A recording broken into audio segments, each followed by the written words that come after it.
Okay, I could probably wait to talk about this book because it's like my favorite book ever, but I have decided to just talk about it now.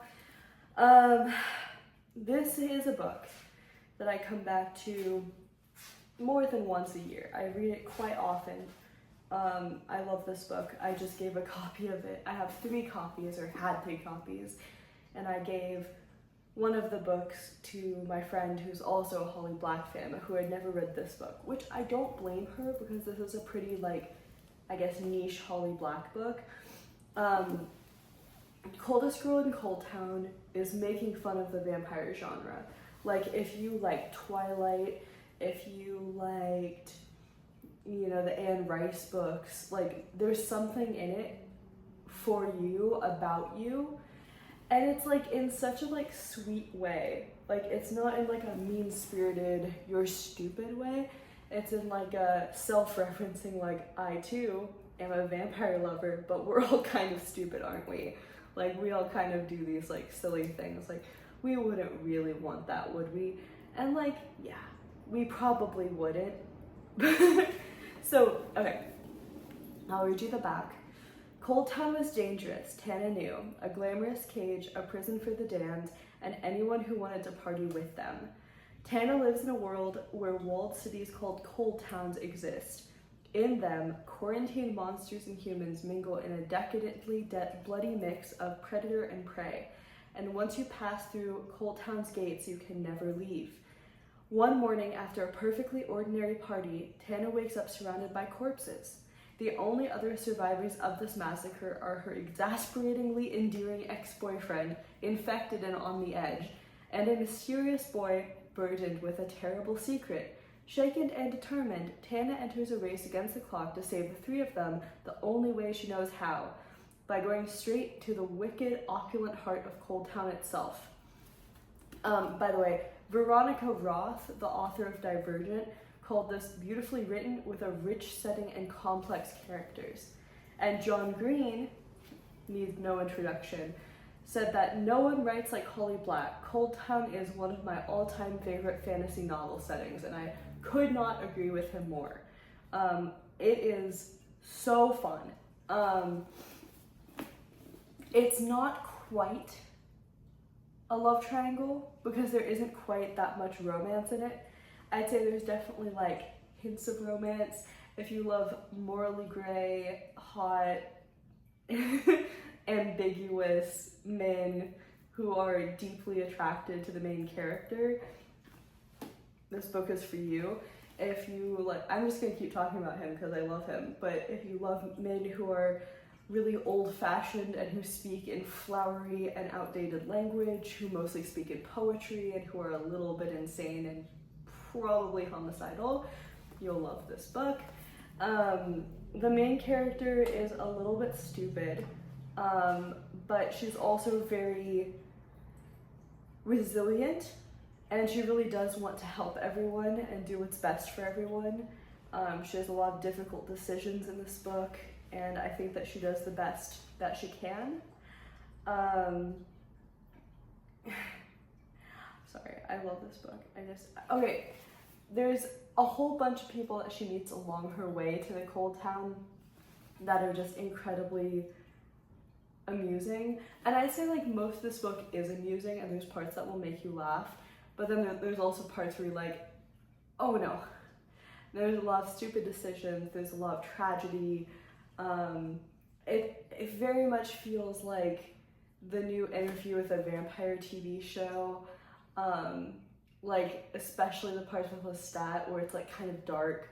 It has a lot of like ballroom vibes, the opulent vampires, sparkly, not in the Twilight sense, but I mean like in the super high-end ball gowns, royalty, that kind of vibe. This is a world I continuously feel like I am living in and dreaming about. There's something about kind of like, I don't even know how to describe it. There's a grittiness to it that I love. There's a grittiness to it that's more than like a normal vampire book. It doesn't feel polished, it feels grungy, it feels almost punk in a way, like kind of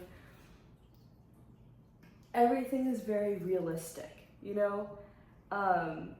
She experiences tragedy in relation to vampirism. She experiences loss in relation to vampirism. If you were living in a world with vampires, this is what it would be like. It doesn't feel flimsy. It feels grounded. It has history. There are legacies of vampires in the book that are referenced that are very well fleshed out and thought of. Each character has a very good backstory.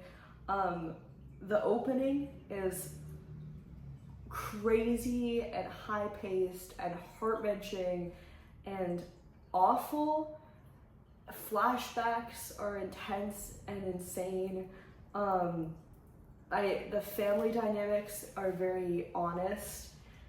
She has a sister whom she has to leave behind with her dad because her mom's not around for some reason.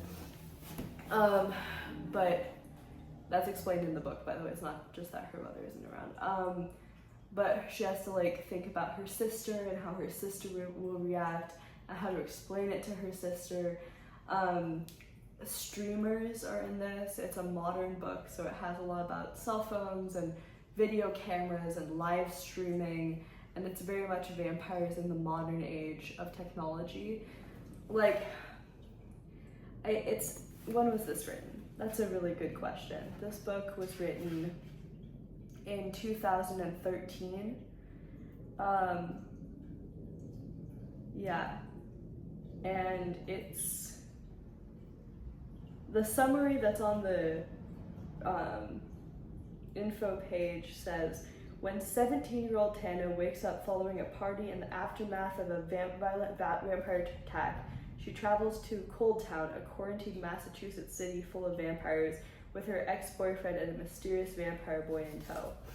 So that gives you a little bit more. And yes, it is like a 17-year-old, like it is kind of a teenager book.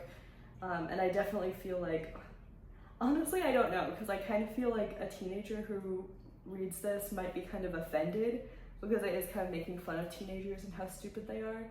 But at the same time, we were all teenagers. We all know how stupid we were, and we know about teenage parties, and we know about bad decisions. So it's like, again, very realistic. And if you've read any of other Holly Black's books, you'll know how great her dialogue and character development are. She, of course, wrote The Cruel Prince and all of that series. My personal favorite books by her, besides this, because I love this, are the modern fairy tales, which I have also given to people. Holly Black is probably my most gifted author. I gift her to everyone.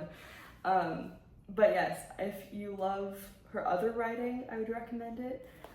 This and The Poison Eaters are some of the most incredible writings by her.